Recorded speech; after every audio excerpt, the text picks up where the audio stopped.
Mesdames et messieurs, bonsoir. Nous sommes lundi 31 janvier 2022. Bienvenue dans cette actualité dont voici les titres du journal. Une autre plateforme politique dénommée l'Union des partis politiques IPP voit le jour. Détails à suivre dans ce journal. Dans un communiqué signé par le colonel Sadiba Koulibaly, l'agent militaire au pouvoir annonce 4 grandes décisions prises à l'issue d'une réunion tenue ce lundi. Détails dans cette actualité. Suppression de la facturation des communications téléphoniques. Vous aurez la réaction de Bani Sidibé, président de l'Union pour la défense des consommateurs de Guinée, dans ce journal. C'est tout pour les titres dans un poignet de dans les détails. Encore une fois, bienvenue à tous.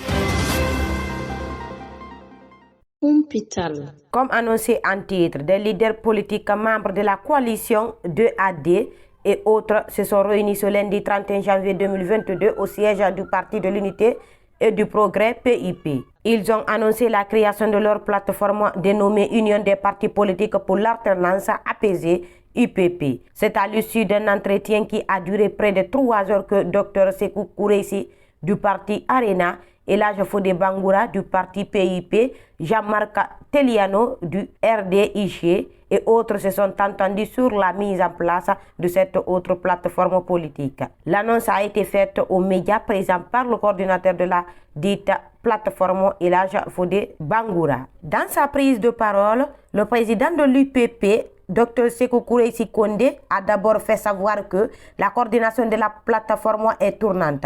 Après 2 mois, Elhadji Fodé Bangoura se fera remplacer par Jean-Marc Teliano qui pour l'heure est le coordinateur délégué. Le président de Arena a félicité la classe politique guinéenne dans son ensemble pour l'esprit de clarification. Selon lui, si cette classe politique a la chance d'avoir aujourd'hui sur les 180 et quelques partis politiques 5 plateformes, c'est qu'il y a un esprit de regroupement et une capacité à féliciter le travail. Cette plateforme a pour vocation, selon l'ancien ministre de la République, de chercher par tous les moyens et de passer par les voies et moyens qui rapprochent les éléments de la classe politique pour en faire une force politique. Cette plateforme qui vient à peine d'être créée a déjà rédigé un courrier qui sera adressé au colonel Mamadi Doumbouya. Le contenu de ce courrier porte sur la demande d'élargissement du nombre des conseillers qui ira de 81 à 114. Nous avons constaté fondamentalement que l'ensemble des composantes de la société civile ont 70% dans le CNT et l'ensemble de la classe politique 18% avec les forces de défense et de sécurité. Ceci crée un déséquilibre dans l'approche de questions, dans l'examen des questions et dans l'atmosphère qui doit prévaloir au travail de fond sur les fondamentaux d'une transition, selon Dr Koureyssi Kondé. À l'occasion de cette plénière, les membres de l'UPP ont aussi adressé une lettre à toutes les autres plateformes politiques pour la création d'un forum politique de l'entente. Ce forum, indique Koureyssi Kondé, va réunir l'ensemble des partis politiques de coalition et plateformes autour des questions essentielles liées au bon déroulement de la transition.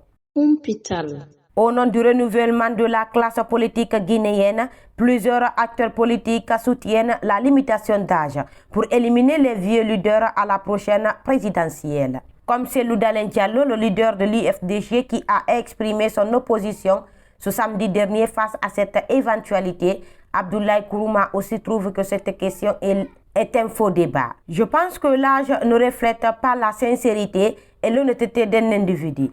En tant que jeune de la trentaine, je dirais que notre génération est beaucoup plus corrompue que nos aînés, estime le président du parti Rassemblement pour la Renaissance et le Développement.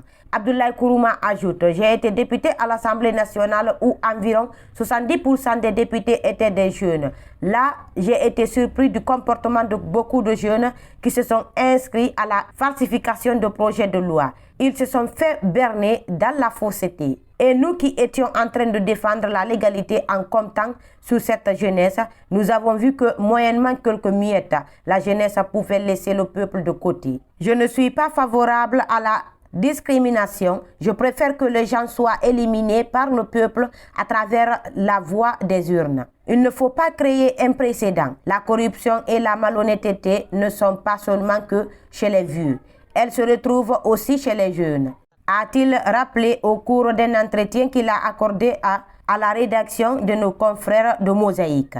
Contrairement à de nombreux politiques et d'acteurs de la société civile, l'ancien directeur des opérations de la CENI est contre l'organisation des élections par le ministère de l'administration du territoire et de la décentralisation. Pour Étienne Soropoki, qui était l'invité de nos confrères de FIM FM ce matin, confier cette tâche au MATA risque de compromettre la paix dans le pays. Le président du mouvement Nos Valeurs Communes, qui dit en savoir mieux sur l'organisation des élections en Guinée, estime qu'il faut trouver le meilleur schéma possible pour qu'on puisse organiser ces élections. Il ne faut pas ramener l'organisation des élections au niveau du ministère de l'administration du territoire. Si cela devrait être fait, ce n'est pas bien pour la paix. Les élections, c'est d'abord la confiance. La gente nous a pas offert des meilleures garanties pour qu'on ait confiance, conteste Étienne Soropogi. Je vous le disais au sommaire, la décision de la suspension des facturations vers les centres d'appel a été annoncée en Conseil des ministres ce jeudi dernier et elle entre en vigueur ce 1er février 2022. La décision aura un impact positif sur la vie des consommateurs d'après Bani Sidibé, président de l'Union pour la défense des consommateurs de Guinée. Il ajoute que la structure qu'il dirige a accueilli la nouvelle avec joie et satisfaction. C'est une bonne nouvelle parce qu'à partir du 1er février, on ne va plus appeler les services clientèle. Les services clientèle vont être gratuits. Le président de l'Union pour la défense des consommateurs affirme qu'en plus de cette décision, le gouvernement devrait faire face à la modernisation de la facturation et tenir compte des cas de l'Internet également. Mbani Sidibé dit vouloir se battre auprès des autorités pour voir si, au sortir de la transition, les consommateurs guinéens seront traités au même titre que ceux du monde entier. Parce que la façon dont l'Internet est facturé dans la sous-région, ce n'est pas de la même manière chez nous. Quand vous payez un forfait Internet quelques heures seulement, on vous dit que c'est fini. Vous n'avez de moyens pour vérifier votre consommation. Alors que dans certains pays, vous payez des forfaits illimités avec beaucoup d'avantages. Les mêmes sociétés sont dans ces pays-là. Pourquoi elles ne font pas la même chose en Guinée? Le président de l'Union pour la défense des consommateurs de Guinée a dit avoir regretté d'avoir plusieurs fois interpellé l'ARPT sur le sujet, mais sans succès. Poursuivi pour corruption dans le secteur privé, détournement de deniers publics, faux et usage de faux en écriture publique, vol en bande organisée, recel de fonds publics, enrichissement illicite, concussion, abus d'autorité, blanchiment des capitaux et complicité par la Cour de répression des infractions économiques et financières CRIEF, nouvellement créée par le colonel Mamadi Doumbouya, les sociétés de l'ancien intendant d'Alpha Condé entament leur riposte. Joma Group, qui comprend Joma SA, Joma Logistique, Joma Group SA, appartenant à cabinet Silla Bill Gates, a à travers son pool d'avocats été ce lundi 31 janvier devant la presse à Conakry. Au cours de cette sortie médiatique, les avocats du groupe ont dénoncé un enchaînement avant d'accuser le procureur général près la cour d'appel de Conakry, Charles Wright, de divulguer des secrets professionnels. Le pool d'avocats informe l'opinion nationale et internationale que la communication du procureur général près la cour d'appel de Conakry devant les journalistes en date du 21 janvier 2022 a été faite en violation des dispositions des articles 8, 16, 19 de l'ordonnance numéro 7 portant création, organisation et fonctionnement de la CRIEF. Préliminaire 842 du Code de procédure pénale, 13 de la Charte de la transition en date du 27 septembre 2021 et 367 de Code pénal, a déclaré Maître Almami Samouri Traouri. Nous ne parlerons pas d'un règlement de compte, mais nous relevons quand même qu'il y a un certain acharnement judiciaire depuis quelque temps. Le procureur général s'est prononcé sur un dossier qui ne relève pas de sa compétence. L'ordonnance portant création, organisation et fonctionnement de la CRIEF prévoit que les infractions autour desquelles il a eu à organiser son point de presse sont du ressort de la CRIEF.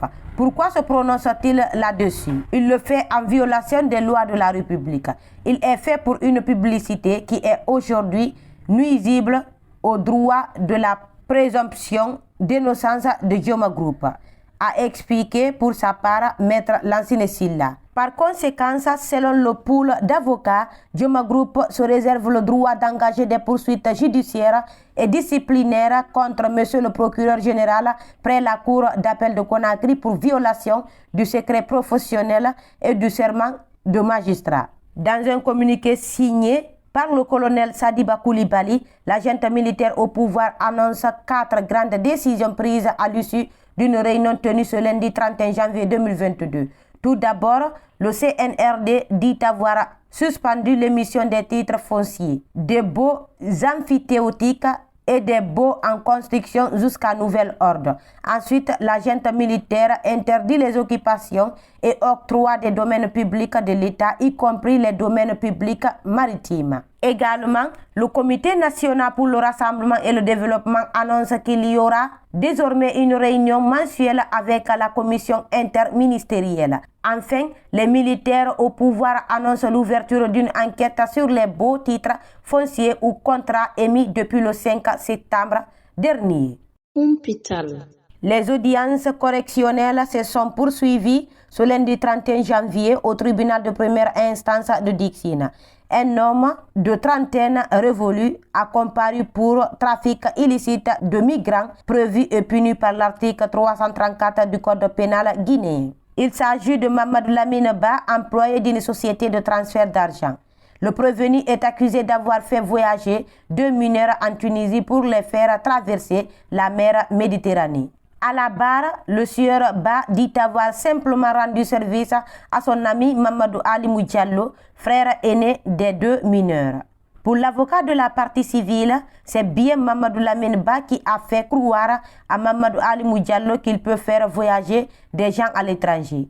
En guise de dommages et intérêts, il a réclamé 40 millions de francs guinéens. De son côté, l'avocat de la défense a réclamé un renvoi à des fins de poursuite conformément à l'article 544 du Code de procédure pénale. Selon lui, son client n'avait aucune autorité sur les 2 mineurs à l'aéroport de Tunis.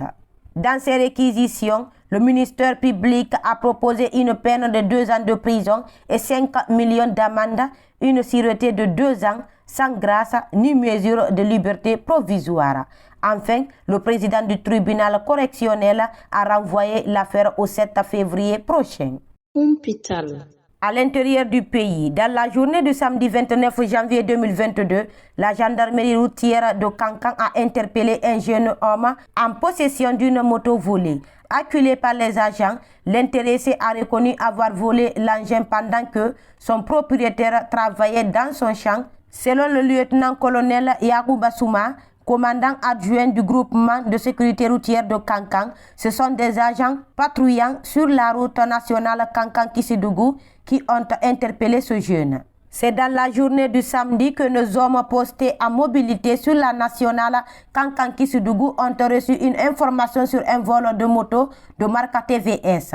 Ils ont aussitôt pris des dispositions pour intercepter le voleur. Lorsque ce monsieur est venu sur la moto, ils lui ont posé plusieurs questions qu'il n'arrivait pas à répondre. Donc il a été mis aux arrêts. Le propriétaire de la moto a été informé et il est venu avec ses documents. Après constat, il s'est avéré que c'est sa moto, a expliqué l'officier de la gendarmerie. Selon les responsables du groupement de la sécurité routière de Kankan, le voleur va être mis à la disposition de la brigade de recherche de Kankan pour la suite de l'enquête. Chers abonnés, c'était tout au compte de ce journal. Merci pour votre attention. Je vous souhaite une très bonne soirée. Au revoir.